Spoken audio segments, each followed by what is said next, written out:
designing physical fits for mathematics science competition. Oh, my skill design? Hey, really? Do you have any suggestions towards this? It's already good, but I think you should add more colors because MSc is a competition for students, so it would be better to make it colorful. Oh, right. Thank you for the advice. How about you? Do you have any spare time right now? I don't think I do. I'm editing videos for MSc only. Editing is an arduous job. Why? I was about to ask you to help me design the Instagram page, but you seem busy. That's fine. I'm so sorry. Maybe we can have a discussion after I finish this video. No problem. I got you. Anyway, KMIPA will offer registration next month. Would you like to join? What is it?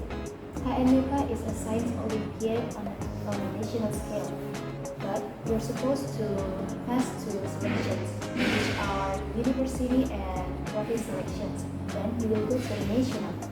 Wow, sounds interesting. As mathematics students, we are supposed to join competitions, don't we? Absolutely right. I'm gonna join it actually. That's why I asked you. I think I will join with you. Thank you for the information. You're welcome.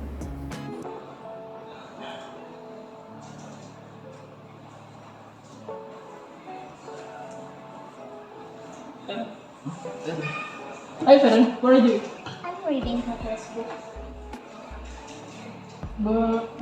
Yeah, I know, but what for? I'm preparing for our final exam. Have you guys studied yet? Oh, we were just about to study together. Would you mind if we join you? I don't mind. Okay, Okay. then.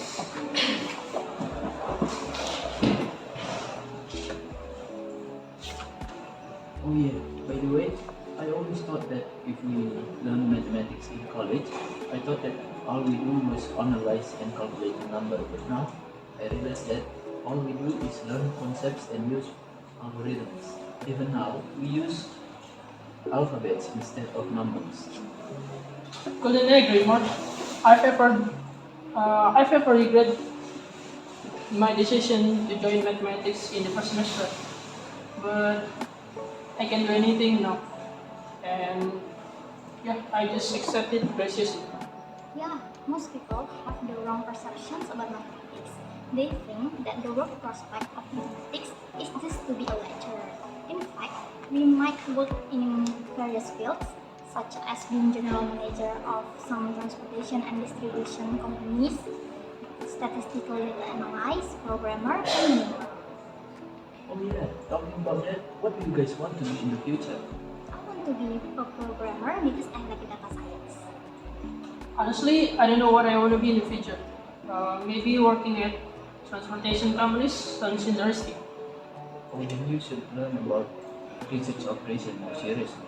And I just want to be an entrepreneur because my father always encourages and motivates me every day in business. I think the lessons that we learn in our major uh, are used in almost every aspect of life. But our major still has rigorous accreditation. Do you guys know how to raise our accreditation to A? Oh, as a college student, we could achieve that by having an article published in national or international journals, or we could try competing in academical or non-academical competitions such as KNMIPA or PIMNAS. Okay, let's try our best. Anyway, should we continue our study? No problem. Okay.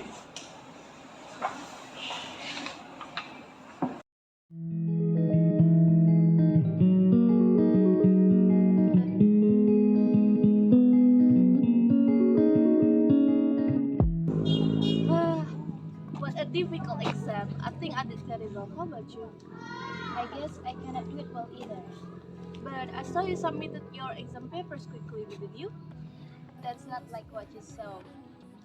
Actually, I hadn't finished it yet, but I just submitted it because I felt frustrated. Oh, I see.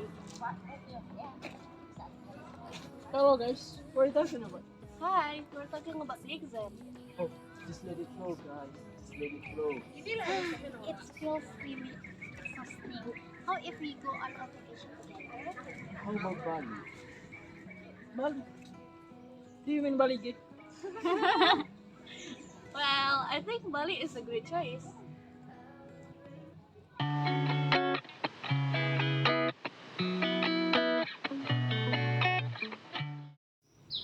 By the way, guys, how was your journey in mathematics for 3 semesters? Did you enjoy it?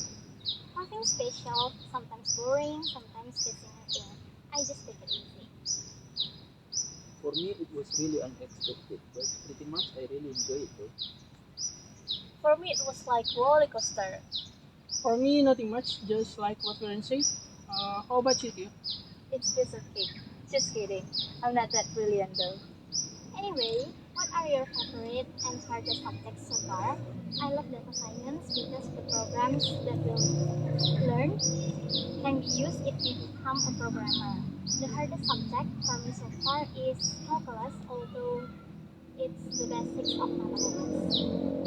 For me, my favorite is research operation because it really helps with my dreams as an entrepreneur. But the hardest one is numerical analysis. I love statistics and I hate ordinary differential equations because we have to learn so many materials in one semester. Cool. For me, I don't really even know what I like and what I dislike. I love mathematics because that is the easiest subject, I guess. I love national culture and I like mathematics, so if they're combined, it'll be more fun. I hate numerical analysis and I don't want to talk about it. Wow, everyone has its own different subjects that are love or hate. Guess what subject that all we love? English. It doesn't feel like it's already the fourth semester. I can't wait to take an upper semester subject.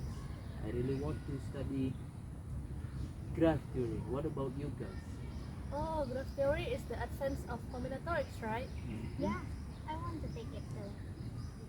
Stochastic seems interesting though, but I still don't know much about it. It talks about statistics. I guess I need more advice about what subject that I should take in the next semester with you guys. No problem. We could talk about it in our vacation. When will be the exact time? How about on January 15th? Alright, we're going to Bali, right? I guess we can stay there for a week. Okay, I will bring a grill so that we could throw a barbecue party there. Yes. Can wait. Oh, see you guys right there then. Happy holidays. Happy holidays. Bye-bye. Bye.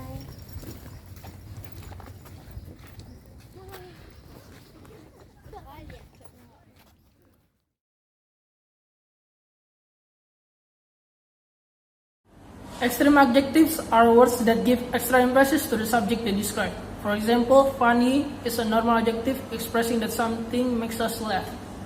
But hilarious is an extreme adjective which shows that something makes us laugh a lot. In other words, hilarious means very funny.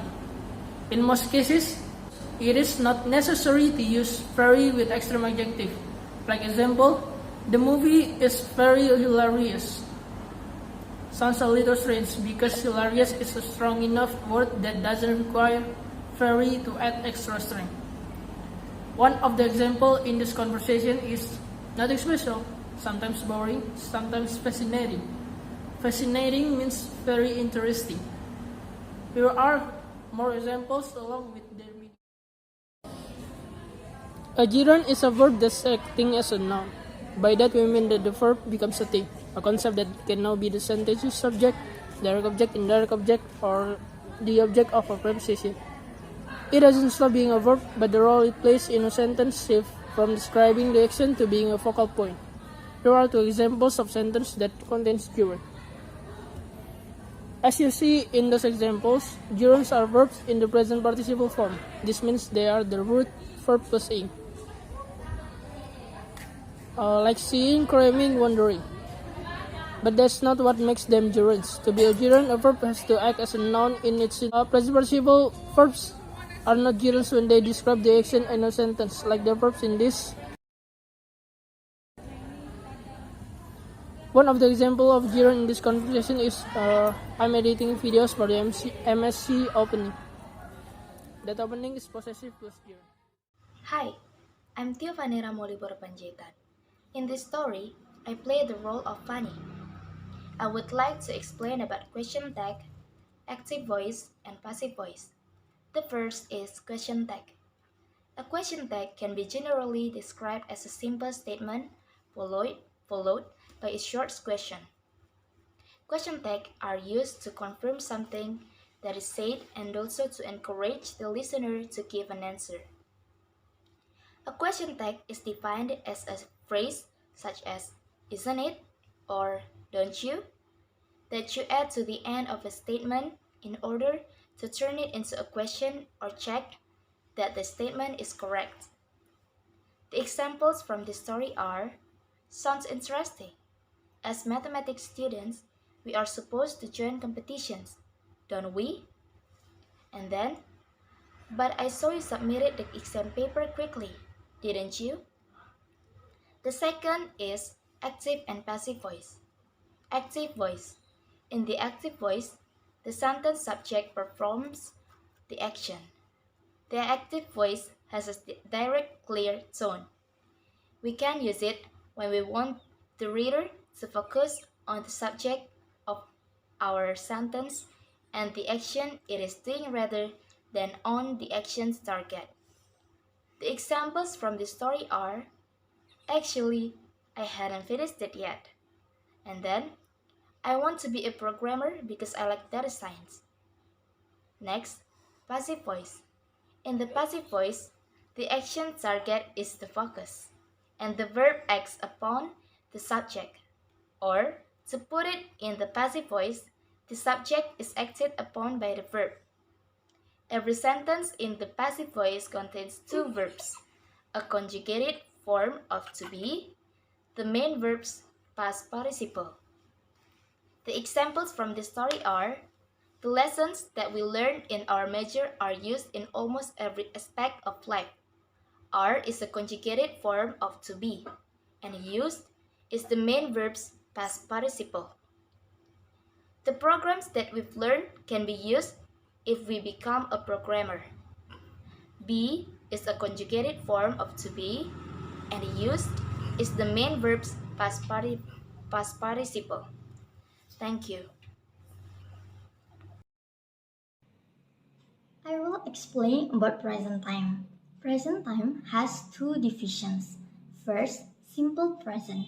We use simple present to show actions or states that are true in general or habitual and for events in a sequence. The pattern is subject plus verb 1. In our conversation, the uses of simple present are: do you have any suggestions towards this? Kainmipa is a science Olympiad on a national scale. Second, present progressive.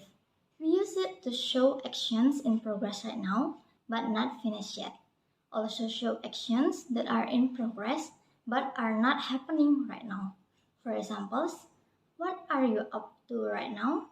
I'm designing Instagram feeds for mathematics science competition. Observe that the pattern is subject plus to be plus verb ing. Next, I will explain about past time. Past time has two divisions. First, simple past. Simple past is used to express an action or state occurring at a general or specific time in the past. For examples, I was about to ask you, I thought that mathematics is just about calculating numbers. Note that the pattern is subject plus verb 2. Second, past progressive, that is used to express an action that was in progress but not finished at a time in the past. My name is Tiara and I'll explain about future tense and infinitives. Future tense are used to explain actions that will happen in the future and are still not happening right now. It's also divided into simple future and future progressive. We can also use will or going to. The difference between them is going to is more likely to happen in the future. The actions are already developing or already planned. The examples of future times in our conversations are I will join too, I'm gonna join it actually, I guess we will stay a week there, and I will bring a grill so we could throw a barbecue party together. Next are infinitives. Infinitives are a form of verb that allow a word or a group of words to be used as noun, adjective, or adverb. Basically, it's the same like gerund. Every type of verb can be used in the form of infinitives, including phrasal verbs. Infinitives are formed by adding the word to before the base verbs. The purpose of infinitives is to discuss an action in general instead of a specific instance of action being done. The types of infinitives are a subject as object, a subject complement, before noun, before adjectives, before verbs, and also as passive infinitives. The examples of infinitives in our conversations are it would be better to make it colorful. Here, use infinitives before adjectives. I was about to ask you to help me design the Instagram feeds. Here, use infinitives before verbs. I've ever regretted my decision to join mathematics in the first semester. Here, use infinitives before nouns. Thank you. Hello, I am Deo and I am going to explain what is modal verbs and modal verbs to explain degrees of necessity. Modal verb is a type of verb that contextually indicates a modality such as likelihood, ability, permission, request, capacity, suggestion, order, obligation, or advice. In English, the modals of modal verbs commonly used are can, could, may, might, should, shall, will, would, ought to, used to, and must. And from our dialogues, the example are it's already good, but I think you should add more colors. You can see that should is present in the dialogues.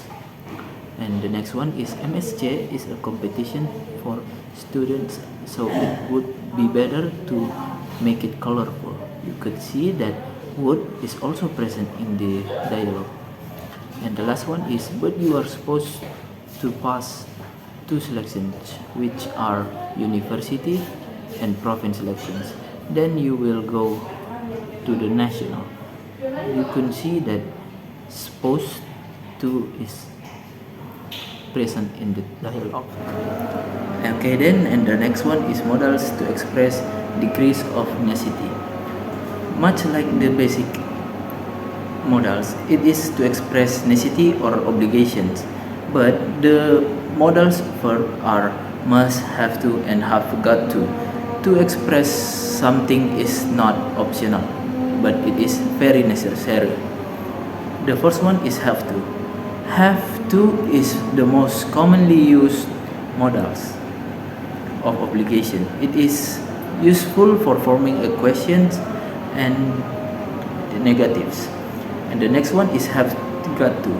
Have got to is the most common in informal speeches or writing. It is mostly used in questions. And the last one is must. Must is the strongest and the most serious modal verb out of the three.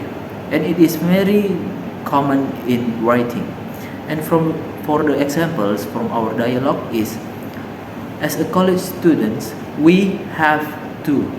We could see that have to is present in the dialogues. Obtain many achievements. For example, we could publish articles in national and international journals, or follow academic or non-academic competitions like KN-MIPA and PIMNAS.